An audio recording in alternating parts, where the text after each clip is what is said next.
ಈ ಹಿಂದಿನ ಕಂತಿನಲ್ಲೇ ಇದರ ಒಂದನೇ ಭಾಗವನ್ನು ನೋಡಿದ್ದು ಕರ್ನಾಟಕ ಕಾರ್ಟೂನಿಸ್ಟರು, ಕರ್ನಾಟಕ ವ್ಯಂಗ್ಯ ಚಿತ್ರಗಾರರ ಸಮಗ್ರ ಕೈಪಿಡಿ. ಇದರಲ್ಲಿ ನಾವು ಇದರ ಬಗ್ಗೆ ಮಾತನಾಡಿ ನಿನ್ನೆ 2-3 ವ್ಯಂಗ್ಯ ಚಿತ್ರಗಾರರ ಬಗ್ಗೆ ಹೇಳಿದ್ದೆವು. ಇಲ್ಲಿ GV ಗಣೇಶಯ್ಯವರು ವ್ಯಂಗ್ಯ ಚಿತ್ರ ರಚಿಸುವುದು ಹೇಗೆ ಅಂತ ಒಂದು ಹೊತ್ತಿಗೆಯನ್ನು ಸಹ ಬರೆದಿದ್ದಾರೆ. ಇದರಲ್ಲಿ ಅವರು ಪ್ರಸ್ತಾಪ ಹಾಕಿಲ್ಲ. ಇವರ ನಂತರ ನಮ್ಮಲ್ಲಿ 1947ನೇ ಇಸ್ವಿಯಲ್ಲಿ ಹುಟ್ಟಿದ VS ಕೆಂಜ, ಉಡುಪಿ. ಇವರು ಊರಿನ ಹೆಸರು ಕೆಂಜ. ಇವರ ಹೆಸರು ವಾಸು ಶೆಟ್ಟಿ ಅಂತ. ಇವರ ಶೈಲಿಗಳನ್ನು ನೀವು ಗಮನಿಸಿರ್ಬೋದು. ಕೆಂಜ ಅಂತ ಚಿತ್ರಗಳಲ್ಲಿ ಇವರ ಚಿತ್ರಗಳನ್ನು ನೀವು ಗಮನಿಸಿರ್ಬೋದು. ಇವರು ಮುಂಬೈಯಲ್ಲಿ ಹಲವಾರು ವರ್ಷ ಅಲ್ಲಿದ್ದರು. ಮುಂಬೈಯಲ್ಲಿದ್ದು ಅಲ್ಲಿ ಕೆಲಸ ಮಾಡಿಕೊಂಡಿದ್ದವರು. ಇವರು ಮುಂಬಯಿಯ ಕರ್ನಾಟಕ ಮಲ್ಲ, ಅಕ್ಷಯ, ಉದಯದೀಪ, ಸಂಜೆ ಪತ್ರಿಕೆಗಳಲ್ಲಿ ಬಹುತೇಕ ಎಲ್ಲಲ್ಲಿ ಬರೆದಿದ್ದಾರೆ. ಇಲ್ಲಿ ಮರೆಯಬಾರಲಾರದ ಭಯಂಕರ ಅನುಭವ. ವೃತ್ತಿಯಲ್ಲಿದ್ದಾಗ ಒಮ್ಮೆ ಬ್ಯಾಂಕಿನಲ್ಲಿ ಇಂದ ಬರುವಾಗ ಕಳ್ಳರು ತಲೆಗೆ ಸಲಾಕೆಯಿಂದ ಹೊಡೆದು 1 ಲಕ್ಷ ರೂಪಾಯಿ ದೋಚಿದ್ದು. ಇದರ ಬಗ್ಗೆ ನಾನು ಇವತ್ತು ಬೆಳಿಗ್ಗೆ ಇವರ ಹತ್ರ ಫೋನ್ ಮಾಡಿ ವಿಚಾರಿಸಿದ್ದೆ. ಇದು 1992ನೇ ಇಸ್ವಿಯಲ್ಲಿ ಮುಂಬೈಯಲ್ಲಿ ನಡೆದ ಘಟನೆ. ಅದಕ್ಕೂ ವ್ಯಂಗ್ಯ ಚಿತ್ರಕ್ಕೂ ಏನು ಸಂಬಂಧ ಇಲ್ಲ. ಆಗಿನ ಕಾಲದಲ್ಲಿ ಈಗಿನ ಮೌಲ್ಯ ಸಾಧಾರಣ 25 ಲಕ್ಷಕ್ಕೂ ಮೀರ್ತದೆ ಅಂತ ಅವರು ಹೇಳಿದರು. ಇದಕ್ಕೆ ವ್ಯಂಗ್ಯ ಸಂಬಂಧ ಇಲ್ಲ, ಆದರೆ ಏನು ಅಂತ ಕುತೂಹಲಕ್ಕೆ ಕೇಳಿದ್ದೆ.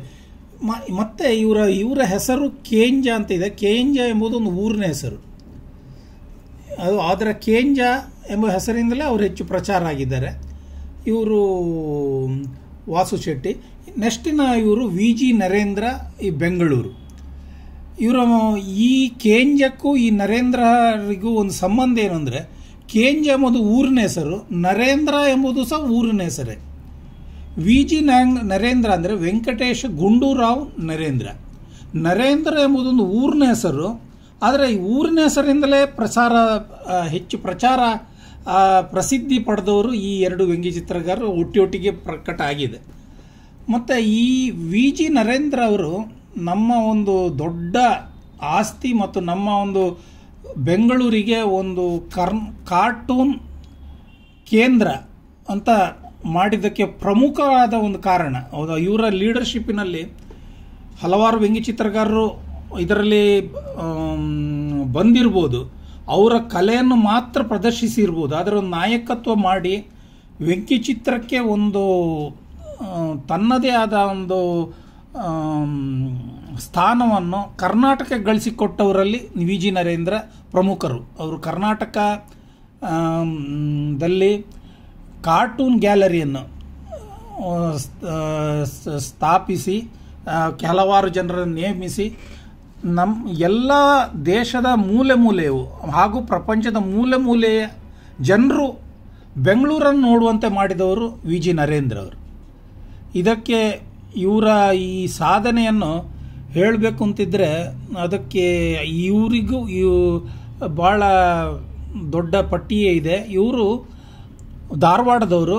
ಕರ್ಮವೀರ ಪತ್ರಿಕೆಯಲ್ಲಿ ಮೊದಲ ವ್ಯಂಗ್ಯ ಚಿತ್ರ ಪ್ರಕಟ ಆಯಿತು. ಮತ್ತು ಕರ್ನಾಟಕ ವಿಶ್ವವಿದ್ಯಾಲಯದ BSc ಪದವಿ ಪಡೆದರು. ಆಮೇಲೆ ವಿಲೆಸ್ಟೆಡ್ ವೀಕ್ಲಿ, ಧರ್ಮಯುಗ, ಕ್ಯಾರವ್ಯಾನ್ ಪತ್ರಿಕೆಯಲ್ಲಿ ವ್ಯಂಗ್ಯ ಚಿತ್ರ ಮಾಡಿದರು. ಫೀಚರ್ ಸಿಂಡಿಕೇಟಲ್ಲಿ ಅನಂತ ಪೈ ಸಂಬಂಧಿಸಿದ ರಂಗರೀಚ ಫೀಚರ್ನಲ್ಲಿ ರಿಪೋರ್ಟರ್ ಸಂಜು ಮತ್ತು ಉದಯವಾಣಿ ಇಲ್ಲೆಲ್ಲ ಚಿತ್ರಗಳನ್ನು ಬರೆದರು. ಶಂಕರ್ಸ್ ವೀಕಲ್ಲಿ 2.5 ವರ್ಷ ಕಾಲ ವ್ಯಂಗ್ಯ ಚಿತ್ರ ಮಾಡಿದರು. ಮತ್ತು ಅವರು ಸಂಯುಕ್ತ ಕರ್ನಾಟಕದಲ್ಲಿದ್ದು ಸ್ಟಾಪ್ ಕಾರ್ಟು, ಆಮೇಲೆ ಕನ್ನಡ ಪ್ರಭದಲ್ಲಿ ಇದ್ದು 1987ರಿಂದ 2007ರಲ್ಲಿ, ಆಮೇಲೆ 1977ರಲ್ಲಿ ಕರ್ನಾಟಕ ವ್ಯಂಗ್ಯ ಚಿತ್ರಗಾರ ಸಂಘದ ಕಾರ್ಯಕಾರಿ ಸದಸ್ಯತ್ವ. ಅಲ್ಲಿಂದ ಇಲ್ಲಿವರೆಗೂ ಅದರ ನಂಟನ್ನು ಅವರು ಮಾಡಿದ್ದಾರೆ. 1979ರಲ್ಲಿ 2ನೇ ಅಧ್ಯಕ್ಷರಾದರು. 2ನೇ ಬಾರಿ ಕರ್ನಾಟಕ ವ್ಯಂಗ್ಯ ಸಂಚಾರ ಆಗಿ ಅಧಿಕಾರ ಮಾಡಿದರು. 2001ರಲ್ಲಿ ಬೆಂಗಳೂರು ವ್ಯಂಗ್ಯ ಚಿತ್ರಗಾರ ಸಂಸ್ಥೆಯ ವ್ಯವಸ್ಥಾಪಕ ಟ್ರಸ್ಟಿಯಾಗಿ ಕಾರ್ಯನಿರ್ವಹಣೆ. 2000ರಲ್ಲಿ ಪ್ರಥಮ ವ್ಯಂಗ್ಯ ಚಿತ್ರ ಗ್ಯಾಲರಿ ಸ್ಥಾಪನೆ. ಇದುವರೆಗೆ 150ಕ್ಕೂ ಮಿಕ್ಕಿ ವ್ಯಂಗ್ಯ ಚಿತ್ರಗಳ ಪ್ರದರ್ಶನ. ಇವರು ಸಟ್ಟಪುಟ್ಟ ಬಹುಮಾನಗಳನ್ನು ಪಡೆದಿದ್ದಾರೆ. ಆದರೆ ಇವರ ಅರ್ಹತೆಗೆ ಬಹುಮಾನಗಳು ಇವರಿಗೆ ಬಂದಿಲ್ಲ. ಇವರಿಗೆ ಕನಿಷ್ಠ ರಾಜ್ಯೋತ್ಸವ ಪ್ರಶಸ್ತಿ ಆದರೂ ಬರಬೇಕು, ಆದರೆ ಇವರಿಗೆ ಬಂದಿಲ್ಲ ಎಂಬುದು ಬಹಳ ನಮಗೂ ತಲೆ ತಗ್ಗಿಸಬೇಕಾಗಿರುವ ಒಂದು ವಿಷಯ. ಈ ಪ್ರಶಸ್ತಿಯ ಮೌಲ್ಯ ಹೆಚ್ಚಬೇಕಾಗಿದ್ದರೆ ಇವರಿಗೆ ರಾಜ್ಯೋತ್ಸವ ಪ್ರಶಸ್ತಿ ಅಂತೂ ಖಂಡಿತ ಬರಬೇಕಾಗಿತ್ತು. ಇದರೊಳಗೆ ಬರಲಿ ಎಂಬುದು ನನ್ನ ವೈಯಕ್ತಿಕ ಒಂದು ದೃಷ್ಟಿಕೋನ ಅಂತ ಸಹ ತಿಳ್ಕೊಳ್ಬೋದು. ಇವರು 2 ಹೆಣ್ಣು ಮಕ್ಕಳು ಇದ್ದಾರೆ ಮತ್ತು ಬೇರೆ ರಾಜ್ಯಕ್ಕೂ ವ್ಯಂಗ್ಯಚಿತ್ರಗಾರರಿಗೂ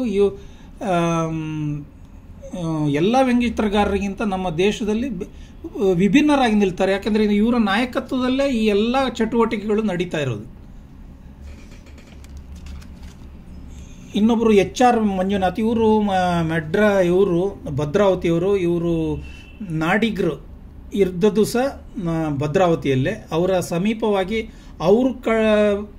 ಅವರು ಪೇಪರ್ ಮಿಲ್ಸಲ್ಲಿದ್ದರೆ ಇವರು ವಿಶ್ವೇಶ್ವರಯ್ಯ ಕಬ್ಬಿಣ ಮತ್ತು ಉಕ್ಕಿನ ಕಾರ್ಖಾನೆಯಲ್ಲಿ ಆಗಿದ್ದರು, ನಿವೃತ್ತರಾಗಿದ್ದರೆ.